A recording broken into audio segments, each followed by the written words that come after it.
get started. So it's good to see you both. This is twice in 1 week, Tracy. Yeah. I got to go to Tracy's school this week, Karen, so that was Ah, really fun. okay. Um, and I did figure out what the audio issue was last time too. So that mystery is now over. Oh.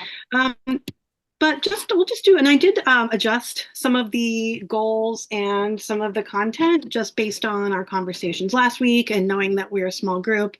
Made some adjustments. So things haven't shifted too much, um, but just wanted to move things around a little bit. So just really looking back at where we were, we mostly were looking at beginning to think about these domains, both for students and for educators and how they overlap. But also we dug into a little bit one of the practices from that represents one of these domains, which was labeling our emotions. And so um, I'm glad we got to do that. I think that was a really good activity that kind of helps us see how taking time to stop and consider something tells us things that we didn't necessarily think of before. So, and I think a lot of these strategies, and we're going to go through quite a few today, they all kind of have to do with stopping and taking a step back in one way, shape, or form.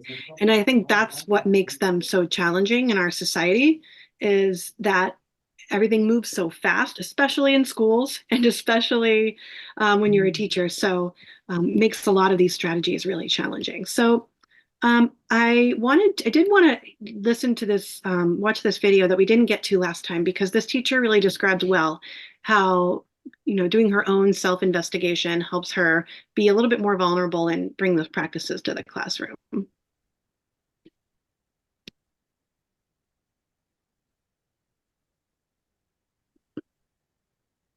So, as an adult, I think I am very honest with my students about the things that I struggle with and the things that I find important throughout my life. So, when I think about my own skills, I think about the growth that I've had to go through at being a teacher, being a professional, and working with people. And I can relate. And I think that I'm very honest with them about how I relate. And I like to remind them that these aren't kid skills. These are human skills. And I say that a lot to them. This is not you as a kid need to do this, or me as an adult need to do this. This is us as humans. And this is how we can feel comfortable with ourselves. This is how we can feel comfortable with others. And I feel very honest about the things that I struggle with, like, or the things that I've noticed my peers struggling with. This is hard for us. But because we're starting it here at this young age, you have so much time to develop these skills. And so there's times when I'm like, I'm struggling with this right now. Maybe we could talk about it. And they're very generous with me too. And they're like, oh, Miss Michaud, you're doing fine. Thank you. So they'll give me feedback as well when I'm being honest and letting them know that feeling like I'm really having a hard time focusing today. I'm very distracted. Could you help me? And so putting that it's not just them, it's all of us. And so it really started with me just feeling that I wanted this environment for my day to day. I don't want to come to a job where I'm feeling uncomfortable or not appreciated, or that I feel like I am not fully here. And so I wanted to create that environment, maybe selfishly for myself, but also for them. And it was this great thing when I finally came around that there's classes in this. And then I took my first RCCP class and I was like, oh, this is a thing. This is real, and this is something I can develop and grow. It's not just ideas that I'm pulling out that I think might be good. It's proven strategies, it's research based, and there's all these people doing it. I'm not alone, and I don't have to come up with all these ideas on my own. And we talked a little bit last time about how, the way that you approach kids will depend on the age for sure. I mean, it's going to look and sound very different in your kindergarten, Tracy, than it is in high school. Are you science? Did you say science or math, Karen? It was science, right? Yes. And Yeah. yes, science. Yeah. So just thinking again about ourselves, and just, one more piece about the importance of making sure that we are focusing, on our own social emotional health as educators, is this cost of caring. And we all kind of experienced this in 2020, I think, when we're empathizing with children and with families, and the school community, and you know parents and caregivers were feeling that with each other, and just everyone was having. There were just so many deep feeling experiences going on for everyone, that I think it's the first time I really understood this idea that there is a cost for caring. And I think, we see that in lots of professions that, you know, require human connection, like nursing, medical field, all of those types of jobs. But it really does take a strain, or does take a toll and cause some strain for us as adults. And that leads to the burnout and the impact, not just on ourselves, but on our classroom. And this term compassion fatigue, when I first heard it, I felt like it was like the feelings wheel, like finding just the right word to describe how we're feeling. I thought, oh my gosh, I didn't know why I was so tired. I'm thinking like summer 2020, I was doing a lot of technology integration work at that time. And so everywhere I was sitting down with teachers, some teachers who were very technologically savvy, some weren't. And I just kept like feeling all the feelings about how they were going to be feeling when they were getting online with their students in the next day, or all of the new tools and processes to learn. And so just the constant sharing of stories, I think, is something that can really cause that compassion fatigue. And it really does lead to burnout. I think that is something that we really experienced during that time. But it doesn't have to be a pandemic to experience compassion fatigue. So it's something to just keep in mind, another good reason to take care of ourselves. In the broader idea and the broader picture of schools, when when leaders and principals aren't not necessarily providing space and time, but they aren't really understanding or conveying the importance, and maybe creating space and time to talk about various strategies and supporting each other. But it can really it has such a domino effect among colleagues, which spills into the classroom, and really just it doesn't make work a very fun place to be when everybody is in burnout mode. And like I said in the first session, there are certainly systemic issues that you can't SEL away. But at the same time, knowing that the impact of never paying attention to things that we could possibly address is huge. So we're going to take a closer look at the CASEL competencies today. And this, I really enjoy. I love a good graphic, first of all. I love a good graphic, a good infographic, any of those things. But what I really love about this one is that on the site itself, it's interactive. So, I mean, that is just speaking my language, an interactive graphic. So I'm going to post that link in the chat in just a moment. But I just want you to observe the way this graphic is designed, and just tell me what kind of message it sends about social emotional learning in schools. Do either of you have anything jumping out at you yet? That the same things affect every level of people, from the students to the entire school, to home life, to interactions with community. There's no one group that this benefits by itself. It benefits everybody if we're all invested in dealing with social emotional learning. Yeah, I was going to say, it looks like it could start in the classroom and kind of branch out, hitting other places. Yeah, it makes me think of how hard it can be. And maybe, I don't know, Karen, if this is something you experience because it's a high school setting, how you can create a certain type of environment in your classroom, but if it only exists there and it doesn't exist, for students across multiple classrooms or throughout the entire school, and then extend into the community, that it's not really supporting kids in the way that it could, because it's really just one environment where where there's maybe more of a community of care. I think because we change classrooms, we see a different dynamic with the students because not every student engages with every teacher that they have. And when they're not engaged with the teachers, they're usually not engaged with anything, including other students in the classroom. I know in the younger grades, they stay with the same person all day long. And so I think that has a benefit to it. But I also feel like we struggle at the high school to keep all the teachers doing the same thing. The same rules about the wireless earbuds, the same rules about eating habits in classrooms, the same rules about just everything. And so, because even some of those maybe less critical things we can't even all agree on, I think that this is going to be a much harder thing to get all the teachers to buy into and practice. Because especially new teachers, when you're a new teacher, you already feel overwhelmed and you're like, oh my gosh, one more thing you want me to think about or do, and I've had teachers who have given up at the end of a school year because there's just so many things, moving pieces that they have to remember every day in class.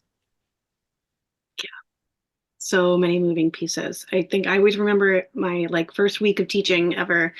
I just remember sitting down at my desk and I had a stack of papers that I had taken out of my mailbox. This was still before email was where you got all the all the information. When you wanted to, send a message to a teacher, you had to physically go walk to the mailbox and put it in there. But I remember staring at these papers of these things that I had to do, just great things, right? Teacher things that had nothing to do in the moment with the lessons I was going to teach. And I remember staring at it thinking, when am I supposed to do all of this? And because it's this whole new skill to pull everything into your mind and mix it all together, appropriately, and it just, I don't know. It is, if you ever sort of pay attention to the amount of decisions you make in a day in a school, it might make you really tired to keep track of what's going on in your brain. So this, oh good, I already have it open. All right, I'm gonna plop this link in the chat for you.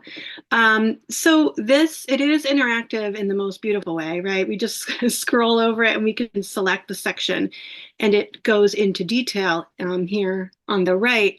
And we're not going to read the entire thing together, but what I do wanna do, as soon as I can, whoops, get this in the chat for you. I do want us to zoom in on an area of interest, and we're going to pull out some phrases that really jump out at us as critical. So there it is in the chat. I think, yeah, okay. Reshare here. So I'd like to take maybe 5 to 7 minutes and allow you, and I'll do it as well since there's only 2 of you, to choose one of these competencies to look at more closely and read via that wheel. And we'll read about it more deeply, but also just note any words or phrases that are unclear to you, meaning it is unclear to you what that looks like in a school setting or what the intended meaning of that might be. Or any words or phrases that might stand out as a priority for your school or district. And we talked about this last time a little bit as something that either is a priority or maybe should be a priority. But looking for those words and phrases is a good way to look at it, because we might look at the domains and say, well, yeah, our students need all of those. But sometimes the words or phrases and the descriptors remind us of certain situations or remind us of needs that we've seen in our students. And then we'll come back and talk a little bit about those phrases. So do either of you have a preference on which one you dig into? Any of those speaking to you as something that reminds you of what your students need?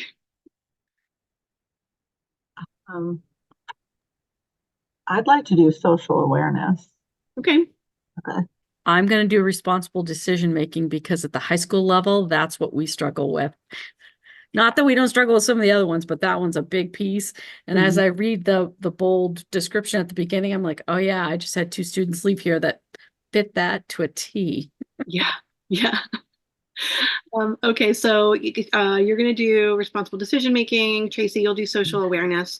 I will dig into where do I want to dig into today?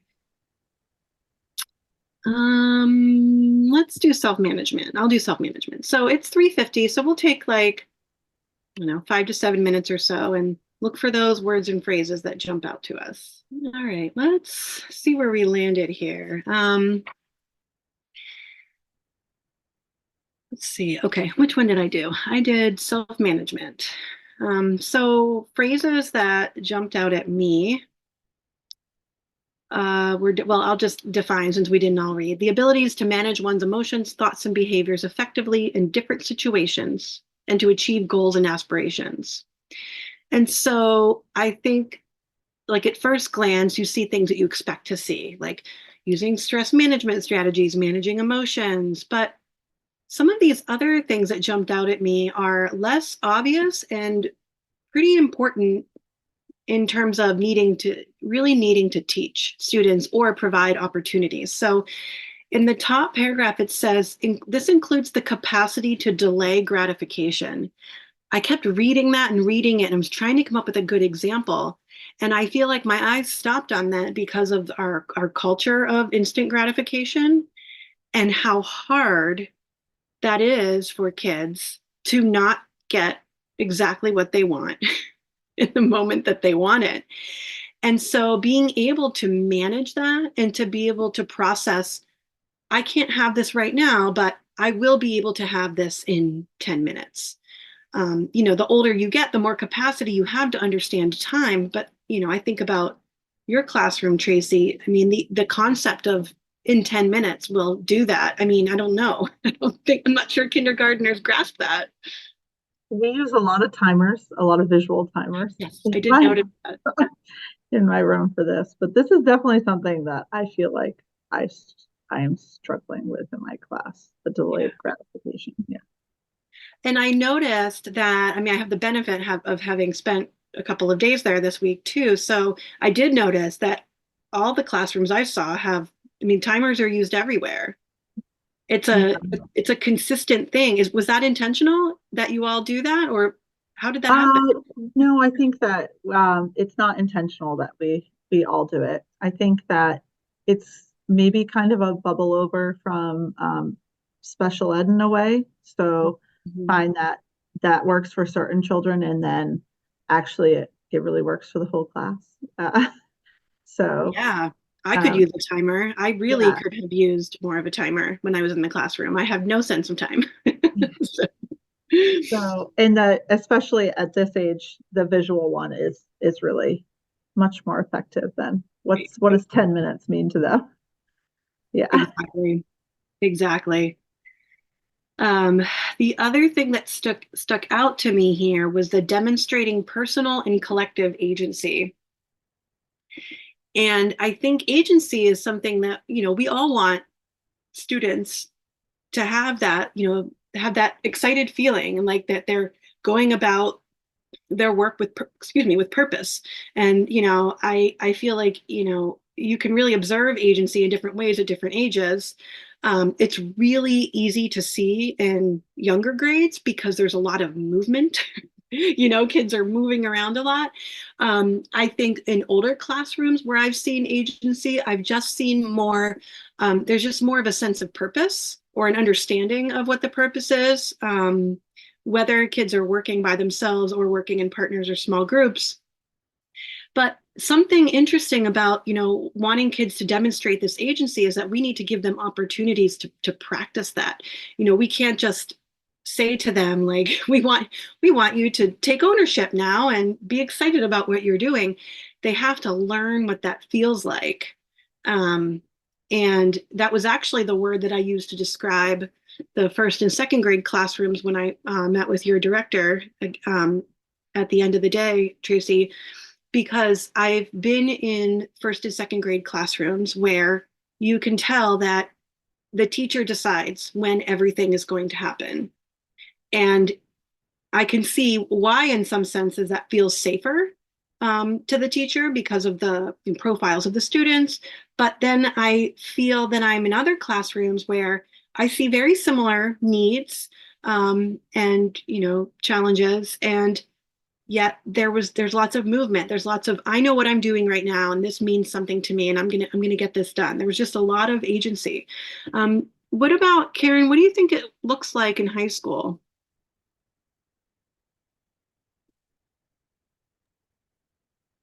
So I'm reading through the list here, and um, setting personal and collective goals and using planning and organizational skills. Those two things we've actually been working very hard with our students in the last probably 6 weeks. So on Wednesdays, we do special things with our students. Instead of having a standard 4-period class day, we do certain other activities centered around these types of learning. So those skills that they need to be, but we've really been focusing on setting goals. So we have them set SMART goals, which most people, but we also have Spark, like how to be a Spark student. What does it mean to be a Spark student, and what does that look like? How do I accomplish that? What goals do I have to set for myself to become that good Spark student? And planning and organizational skills. We've started working with them about, we started with planners last year, and we realized that about half of our students absolutely detest using a planner. So what can we get them to use to become more organized? To-do lists, or we have students actually that we were talking about to-do lists, and we were thinking as older adults, to-do lists, they're on paper. Right. And then we had a couple of students whip one of these out and said, here's my to-do list. Yep. And I'm like, okay, well, we have to. So some of it is we have to rethink because we come from a completely different time, different generation. I didn't grow up with a cell phone. So I don't always think about, oh, hey, I have all this computing power right here. How can I make my students make use of that? We also have some students where so you made a comment about delayed gratification. We really struggle here with that. And I'm thinking it's because they've gone through so much of their life so far with getting that instant gratification. Something as simple as we use Canvas, which is our LMS. So we grade, and I have students that literally they'll submit an assignment and they're like, have you graded it yet? And I'm like, you gave it to me 3 minutes ago and I'm still teaching class. No, I haven't graded it. Or there'll be kids that the minute I've graded something, they'll come, I'm going to argue this answer. Like, I think this answer's right. And I literally will have just hit submit their grade. And I'm like, time out, go, let me finish. I still have 15 more to grade. I wonder a lot about, and Tracy, this isn't something that you're experiencing with your students, but I don't know. I don't know if you have children or, yeah. So you experience this, right? I don't know sometimes if it's a good idea that we can access things like that so quickly. I see the benefits of it for communication and transparency, for including families and all of that. But at the same time, it's almost like I look at it like social media. Like, sure, you can do a lot of good with social media. And at the same time, here's this other piece over here. Like, are they outweighing each other? Sure. I see that a lot with my own. Yeah. So one of the things we had to do because of some of this instant, when it comes time to do final grades for like the end of semester and end of year, we actually have to stop the students from being able to see what we're doing, because what was happening was we were having students and parents, like literally I would submit a grade and a parent would email me, why did my son lose 15 points? Or why did my son lose 3 points? Or why did my daughter? And I'm like, I'm trying to finalize 60 kids' grades in 2 days. I can't be answering all of these parent emails about nitpicking my grading. And really that's what it feels like, even though I know that it's just them trying to look out for the best interest of their students. From the perspective of the teacher, I feel like it's nitpicking. Like, well, because the rubric says this and they didn't do this. Well, and you just don't have time for that. You have a limited amount of time to do that grading. You cannot have them constantly hounding you for that grade. So there are times when I don't care if they see their grade right away, but there are times when being able to see that grade right away is really bad for us as teachers.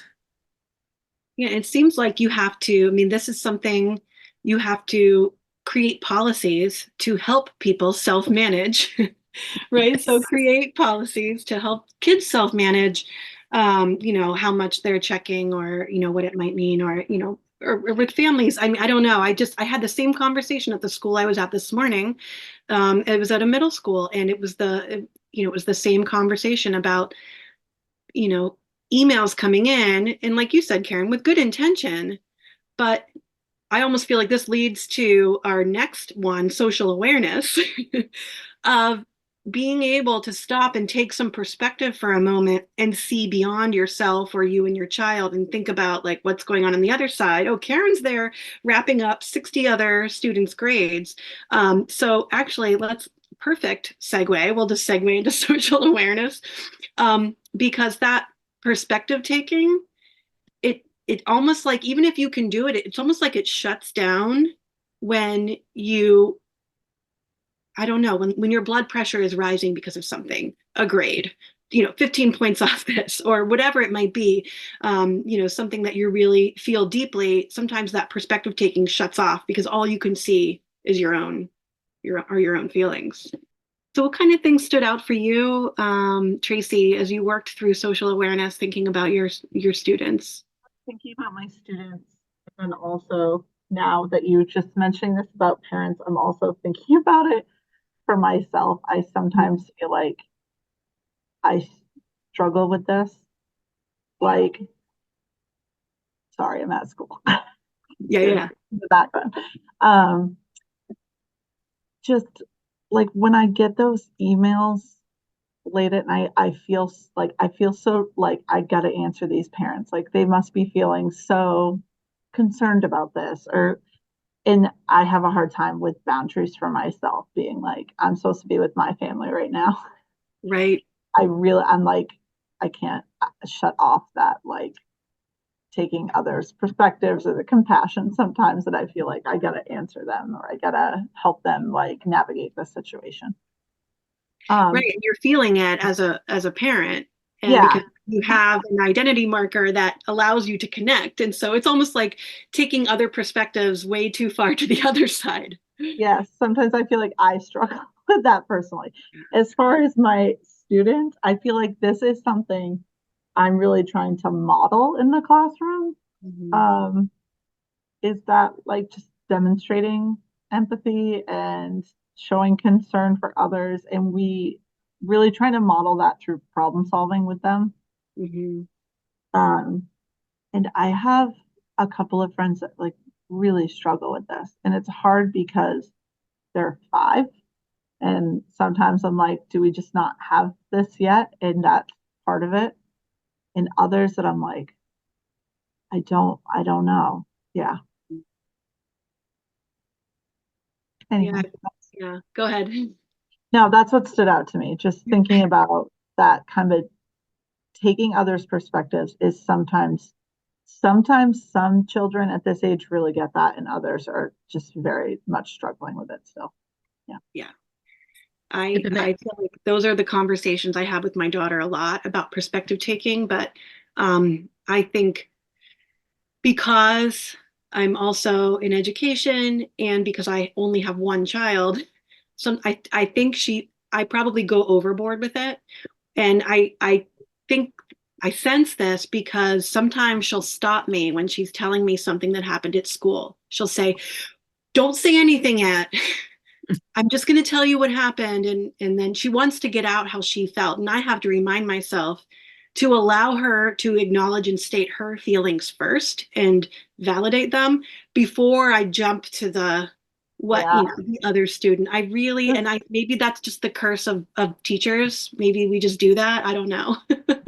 this is like my constant discussion with my own middle schooler right now. He's like, Mhm. you're always thinking it's the teachers from the teacher's point of view. I said, I know, I can't. I try to turn it off. I just try to validate his feelings first. But yeah, it's hard. Yeah, I do need to work on that. So Tracy, don't feel bad. We still struggle with some of this stuff with our high schoolers too, quite a bit. Okay.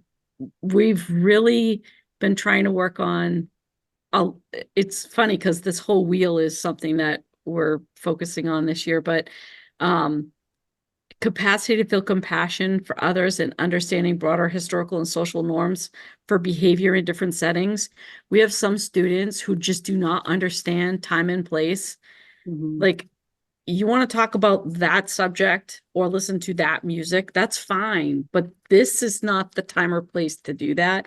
And they just don't understand. They're like, well, I listen to it at home, so what's the big deal? Or I listen to it on the bus, or it's like, because you're in a classroom and other people, like the idea that they care that another student might find something they say or some music they're listening to offensive is beyond some of my students. They're like, well, then just don't listen. Like, Yeah. and I think that we have it easy here at this school because we have a very different population of students than like a public high school that has 7 times as many students as we do. But even within our small population, we have students that really struggle with the whole empathy piece and caring about what happens to the other students in their class. And I feel like it's gotten worse. Like, fewer students care about sympathizing. Um,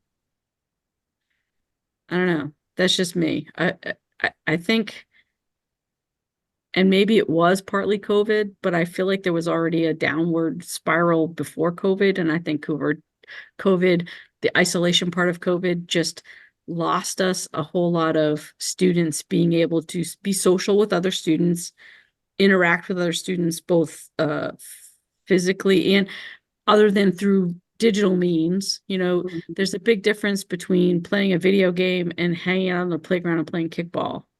Even though you might not be interacting quite the same socially, you might still be talking to those people, but there's a different kind of camaraderie that forms when you're doing something like playing kickball versus playing a video game. And I think we lost a lot of that Mhm. over the couple of years of COVID because kids weren't allowed to go hang out with everybody and play on a playground. Or even when we came back to school, we were still distancing 6 feet. So students were not allowed to share things, and they weren't, there was like all these restrictions when they came to school. You have to sit 6 feet for your friends. You can't touch anything. No horsing around, no getting out of your chair. Our first year back after COVID, our students didn't change classrooms. They stayed in the same seat all day long. The teachers moved rooms because that was less likely to cross-contaminate rooms than it was if the kids were moving. Wow. So I really feel like there's this piece is really, that empathy piece is really missing from a lot of our kids that are coming into the high school.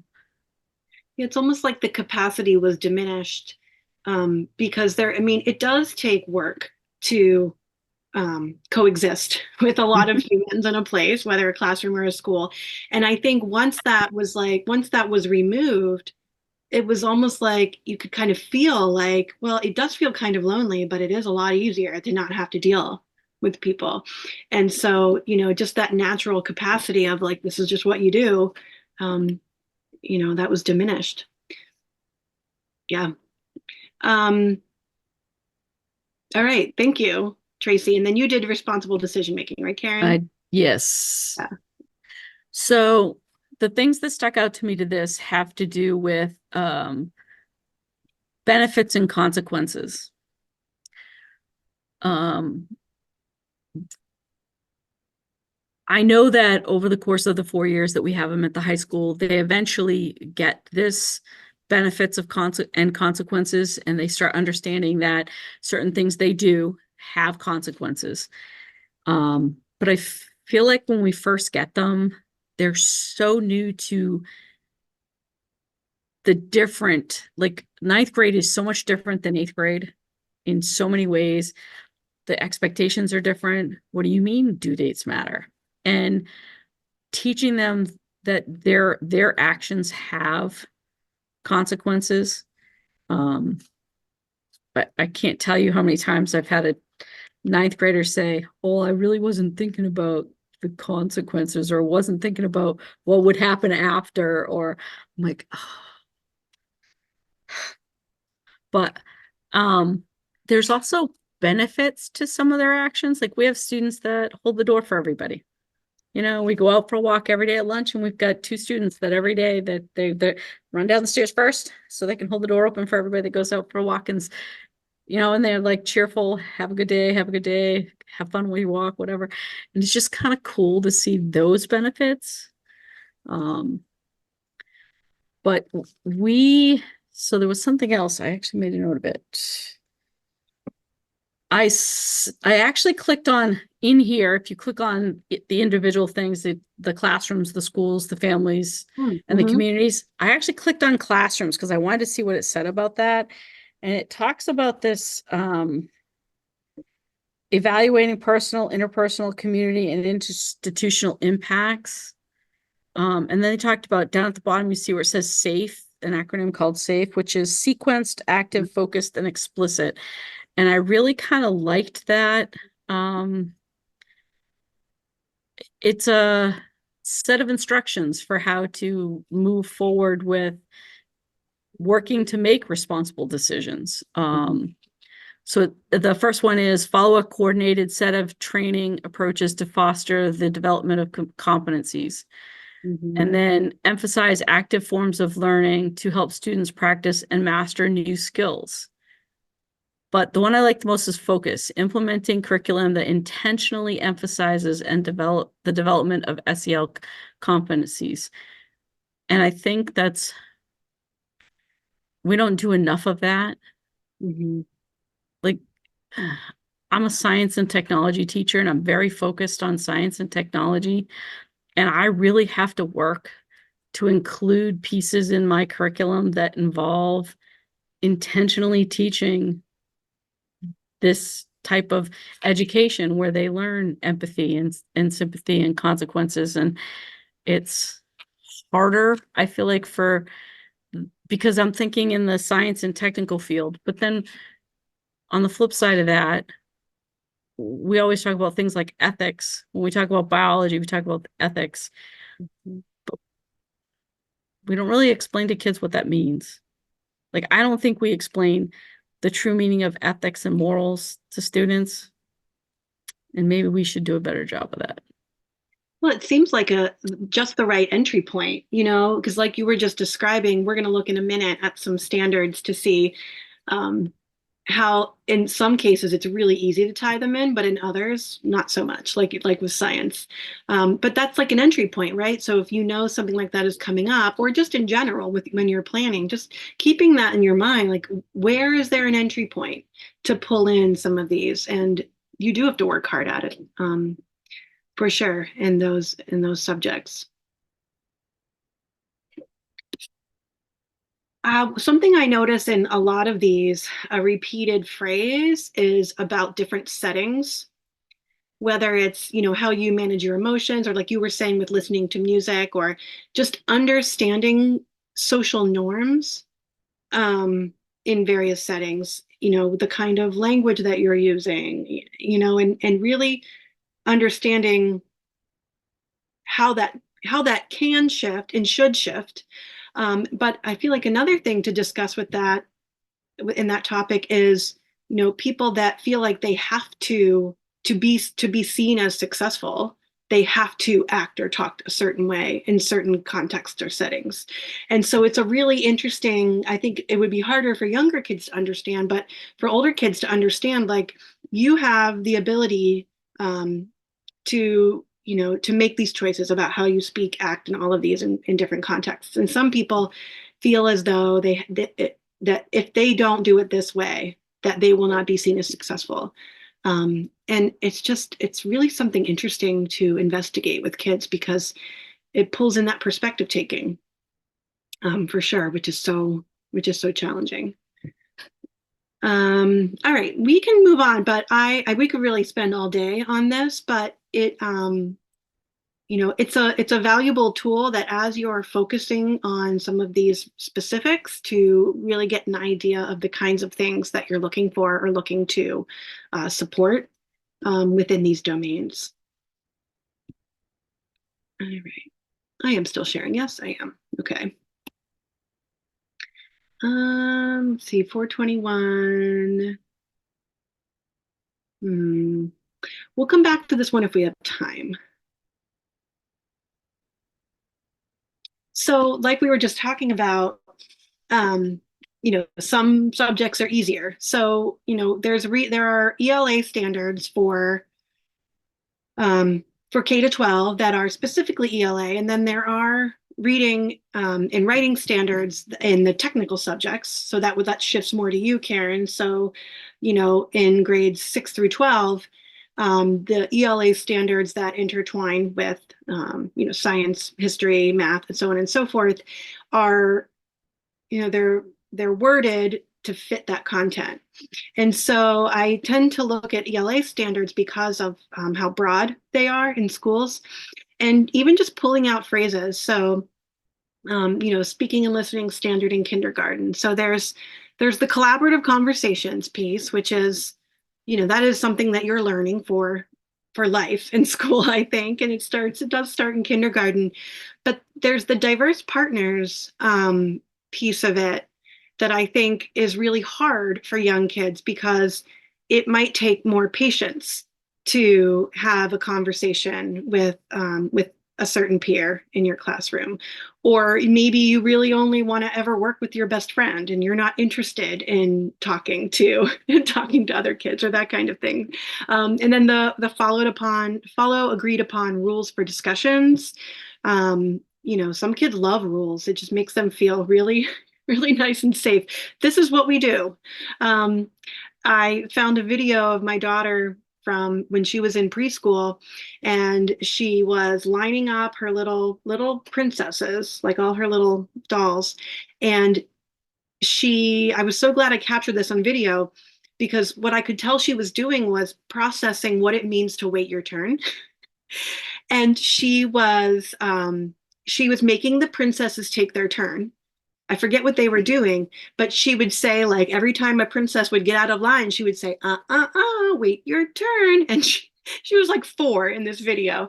And I told her, I said, I remember you loved the safety of someone saying, everyone will get a turn, because you could say, oh, I can wait my turn. And there's that gratification, right? Like, I can wait my turn because I'll get it later. So I just think, some kids love those rules. I'm going to skip ahead to the 9-10. So I had 3rd grade examples in here, but I threw some high school in, Karen, for you. And this is like what we were just talking about, adapting your speech to a variety of contexts and tasks. How do we talk when we're talking with our best friend versus our teacher versus, all of those different pieces. But then the last one, the responding thoughtfully, I think this is something for adults for life, responding thoughtfully to diverse perspectives. And then I love this piece in here. And when warranted, qualify or justify their own views or understanding. Because that's that whole listening to understand versus listening to respond. And that is a goal for all of society, I think, right now, regardless of age, right? Go back to, and then these were reading. And so this is where, when you teach elementary school or you teach ELA, you really can wrap SEL into anything. You can survive without a curriculum, because through the kinds of reading and writing that you're doing, it just naturally comes into play. Even looking at, characterization, looking at character actions and how characters change over time. When you're writing, to use words, use vocabulary that helps people understand the mood or the feelings of the character, all of that, like what we were doing in the first session, finding the right words. There's so many places you can work it in. And so I'm in awe of you, Karen, that you are able to find these places in science and technology, because it definitely is not, it doesn't come as naturally. So good for you. Well, you just earlier said something about when warranted, have Yeah. a response. Um, one of the things that I really struggle with my high school students is they're so anxious to get their thought out to the world that they're cutting off their classmates, but their classmates will be mid-sentence, and then they're like already talking before their classmate is done. And I'm like, whoa, whoa, whoa, wait a minute, let them finish. Because if you're already talking, you're not listening to what they're saying. And then they get all worked up about this because what they're thinking is the most important thing to them. And they're not always listening. So it's a skill they have to learn. And it's hard because I know a lot of adults that talk over other people because they're too busy trying to get their thought out without really listening to what whoever is with them is saying. Mhm. So Yeah, definitely a skill to learn. I think that pointing out that when warranted is, it's really gray. Like, it's to know when that your point of view is warranted in a conversation. I mean, yeah. Like, that would be hard. That's hard for a lot of ages, to be able to pause, to listen, and also know, okay, this actually isn't about me right now. So I'm not going to reply with that story, because that's not, like, that's a whole process going on in here. And we know with kids and their frontal lobes, the whole decision-making process, they're not quite all there, all developed yet. So the responsible decision-making, the stopping to consider the consequences of what we might say or do, it's definitely a challenge for kids. So we are going to take a look through some practices, and we won't do them all, but I wanted to give a sampling so that you could maybe pick out some that are of interest to you, in your like personal, professional life, or ones that you feel like would be good to sort of adapt, and adapt for your age level, and think about the kind of language and the kind of structure that you might need to integrate these into your work with students. And so I organized them on the educator SEL wheel, but they certainly overlap. And so I kind of pointed out where they might fall when you're thinking of the competencies, whether it's yourself or it's students. Have either of you ever done this exercise, your sphere of influence? Um, this is one that I'm actually going to be doing it next week with um, some staff that I'm working with who are having a really hard time seeing beyond a systemic issue in their school, which is not enough support in the classroom, which is very common issue in schools everywhere. And so while it's systemic and it's something that should be addressed and needs to be addressed, we need to piece through that in this moment, it's not in our control. So what can we influence? So that's just one way that I would use it. But this is an exercise where when you yourself or you have students that are having a really hard time not seeing, I'm trying to think of the best way to explain this. So maybe you yourself or you have students are just kind of spiraling out. So I don't mind talking about my own thoughts. So I'll give an example, is that sometimes I will get really wrapped up in what is going on because of my profession in schools everywhere, and all different kinds of schools, and laws are passed in different states. And I just get I will start to spin out into this, like, how can we do this to students? How can we do this to learning communities? And I have to bring myself back in. I don't have control over the laws in Idaho or in Texas or wherever it may be. I have to sort of zoom it back into, okay, what is within my control? Is this in my own town, and working with my own local school board? Is this having a better understanding of, New Hampshire policies in education? And so it's just kind of like zooming yourself back into your sphere of influence. And I think then it allows you to sort of push beyond that to think, okay, I have these things I can control, my own, my own actions, maybe, things within my house. But then there's that, okay, maybe things outside, other schools in the state, I can think about those. Those are within influence, but there are so many things that are beyond my control. And this is one that I do recommend when you have someone or you feel like you need to just kind of like refocus on what is really important. Oh, and a social one too. This I feel like I talk through this one with my daughter a lot too. If there's any, like if she's having social struggles with other kids in school, thinking about what can you actually control about this situation, even though, it feels like everything's falling apart.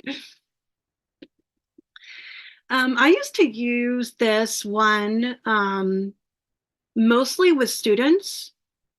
Um, where I had two neighboring team teachers, and we had adjoining doors, and so we would allow students to kind of like take a break, or we would sometimes just send a student over and just say, you know what, why don't you go read in Mrs. Elsie's class for a little while? And we had sort of talked through that process with students as like an option, not a, it's not punitive by any stretch, but just allowing kids to kind of remove themselves from a situation, but not going into the hallway where no learning is happening. There's isolation. There's, all kinds of things with that. So, I mean, that's definitely something you kind of have to set up so that, everyone's in the know of why this might be happening, and so kids understand what they're doing. But then really for adults as well, I mean, this is a harder one to do for adults, but if you have, sometimes you have that year with that group and it's just very, very hard. And you want to know that you have a quick out if you need it, that you need to tap out for a minute, or you actually won't be able to continue teaching math the rest of the day. And so again, something that you set up beforehand, or even if you're having a rough day, like saying to someone nearby, like, hey, I am unsure if I'm going to make it through this day without a meltdown. Like, can I reach out to you, and having a buddy in that situation, because sometimes just taking that 5-10 minutes can shift your day. Whereas if you let yourself just kind of fall into fall into the meltdown, and the student too, right? It could destroy the whole day. So sometimes it's a good way to kind of save yourself. So mindfulness is one that always makes me a little itchy, because there's just mindfulness as a term sounds like sitting still and being quiet. And that is what it is. But when I hear that and I think of it, I'm just like, like I can't even think about it.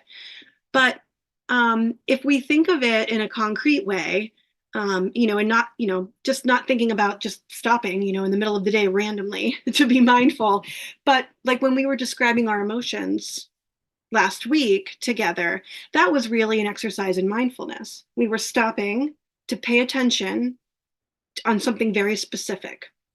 So we weren't doing any breathing. We were kind of doing some journaling though, because we were journaling this experience and really taking a moment to step outside of, the busyness of life and be able to work through the situation with writing. And so while I think, the whole idea of like, closing your eyes and taking deep breaths and journaling, like it's also cliche. It's also not for everyone, but it is one of those things where in a very specific situation where you can't pull yourself out of, you're unable to recognize feelings or emotions. It does kind of help with those. I like the idea, the second one, that it's an opportunity to label emotions and not pass judgment. Um, Mindfulness activities in my classroom, and I feel like in the moment, yes, but it's good when we can pull those ideas back up when we need to. When Right. we're in cozy corner and we are trying to breathe through things, we can remember how to do that if we've practiced it before, I feel like. Mm-hmm. Yeah, I mean, to know it's an option, right? Right, yeah. And thank you for teaching them that, because I got to tell you, when students don't have those coping mechanisms and they become young teenagers with hormones, Yeah. life Yeah. is rough. Like, it's rough to be a teenager anyway, but if they've never learned any kind of coping skills. Yeah. I always say, like, it's okay to be feeling this way. Like, what can we? Yep. Yeah. Yeah. Yeah, don't negate their feelings, because their feelings are valid. Right. But how do you address them, and how do you make something less stressful? How do you, I don't want to say better or good, but if your emotions are in putting you in a bad space, how do you make that better? Mm-hmm. Cope with it, figure out. And you know, to go with that, mindfulness is also about, I mean, I don't know how kindergartners are with this, but we have a lot of high school students since I've started teaching that are ADHD. And I feel like as a society, we're okay with labeling them with ADHD, but we're not teaching them how to cope with ADHD. Right. And there's a Right. big difference between being medicated for it, being labeled with it, and coping with it. Mm-hmm. Because if there's ever a time you don't have your medicine, how can you keep yourself regulated and in control? And as adults, there's a lot less, we don't give the same leeway to adults who have those behaviors. Oh, it's just, he's just got ADHD. When you're in high school, that might be a fine statement, but what mechanisms are we giving them to be able to be successful adults and have ADHD? I have ADHD, but that's not going to define me. So how do we teach them how to have ADHD and not have it define them? And it's not just that, but that's what the one that comes to mind right away with high school students is we don't really do much with how to make them, how do you focus when you're feel like your brain is going 5,000 miles an hour? And Right. I Still have things some, you can do. well, I had a stepdaughter who has ADHD and she couldn't read. She was ninth grade. She couldn't read. And she couldn't read because she couldn't get her brain to slow down enough for her to focus. And she'd look at a page and there's all these words and she's trying to read them all at the same time because that's the way her brain worked. I literally, you know, those rulers, you probably, Tracy, know these rulers with the little slot in the middle, little Oh, 6-inch yeah. rulers. Bought her a little 6-inch ruler with a slot in the middle, and she'd just move it down one line at a time as she read. And, you know, that's all it took. Just how do you cope with the fact that the page looks like a jumble? You limit Mm-hmm. what you're looking at. Very simple. It was a game changer in her being able to read. That's great. And I think that's an example of, you know, there are so many different things. I mean, whether it's as simple as like a ruler or something on the computer, some sort of support. Um, you know, there's so many options, you know, high tech and low tech, both. But again, like you said, we have to be open to finding those and allowing those in the classroom, allowing them to be used, because that way we're helping students figure that out before they graduate and move on and they can't self-regulate and they haven't learned how to, oh, like the body scan, they haven't learned how to scan their body and notice like when is their temperature, when is their, you know, when is their temperature rising and their blood pressure rising, and what does that feel like when, you know, when you're frustrated, and what do you do about that? So yeah, so many different things you can do with mindfulness, and get beyond the cliche piece of it. And I think so gratitude is another one that I always kind of have a hard time with. I think I have a really hard time getting beyond cliches, and so I have to sort of force myself to think of very concrete examples. And a colleague that I used to work with recently shifted her Instagram account over to only being about gratitude. And so she is only posting things that have to do with gratitude. And so she's kind of like taking something she enjoys, social media, but categorizing it as this is how I'm going to show gratitude every day. And I thought, how smart is that? Because if it's something you're going to do, you may as well work in, your practices of gratitude. It's so smart. I find this one to be very challenging. My brain quickly wants to tell me, like, yeah, I know. You're thankful for whatever. I do yoga though. So yoga with an intention is one way I can pull this in, but that's even hard. I feel like thinking, okay, what am I holding on to today or giving thanks for? It's a challenging one.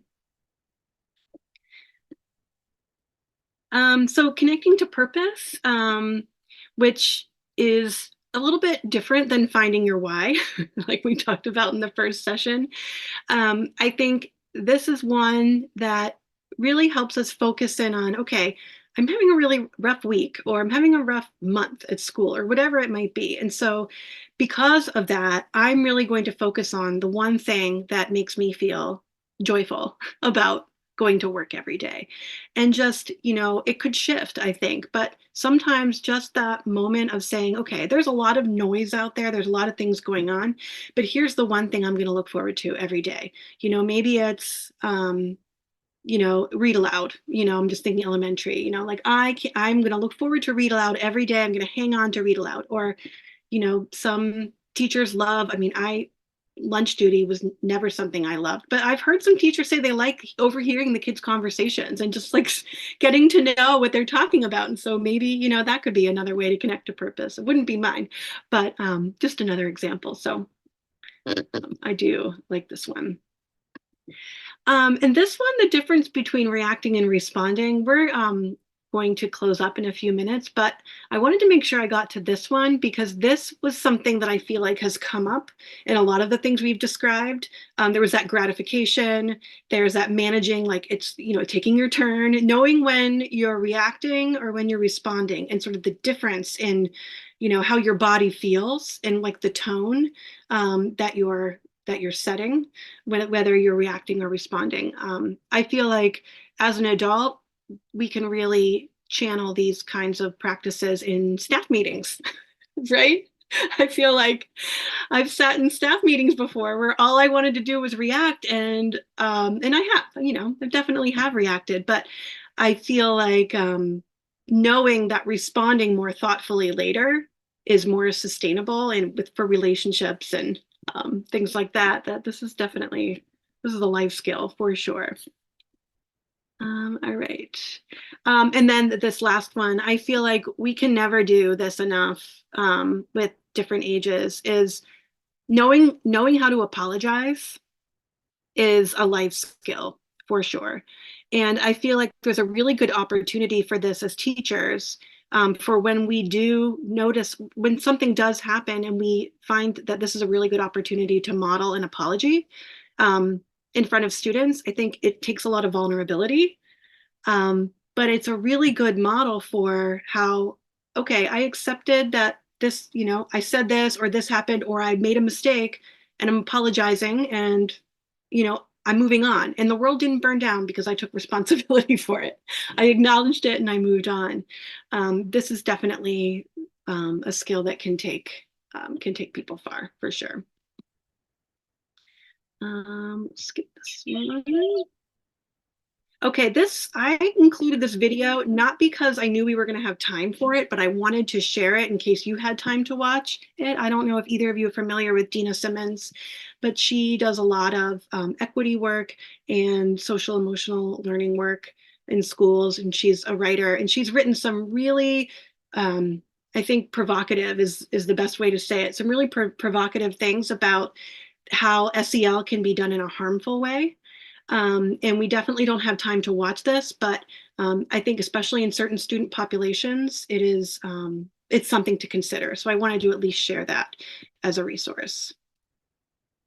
All right, and so we are coming toward the end. So throughout the slides, there were various links, but I think I summed them all up at the end. So that way you have access to the various resources from both Transforming Education for the Educator SEL and the CASEL competencies. And I wanted to recommend these two books. This book just came out, and I usually don't recommend a book, the book on the right, that I haven't read yet, but know this author and know of them and know how they are, listen to the podcasts that they have done. And so his name is Shamari Reed, and if you need a podcast that's going to make you just really feel better about being a teacher who is also a human, this is the podcast for you. He is just an astounding individual, and I can't wait to read the book. I think it doesn't even come out for like another 2 weeks or something. But the podcast link is there in the middle.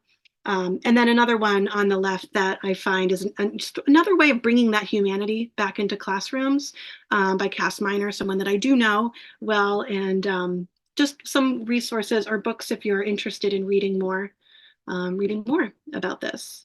And then here are the 2 links that will lead you to the educator, the signature practices for CASEL, and then there's a specific guide that goes more into the domains of SEL for educators. There's a ton of good stuff in there in the SEL for educators, and things are linked for you, like here, try this, or look at this, or read that. It's very detailed. I was a big fan.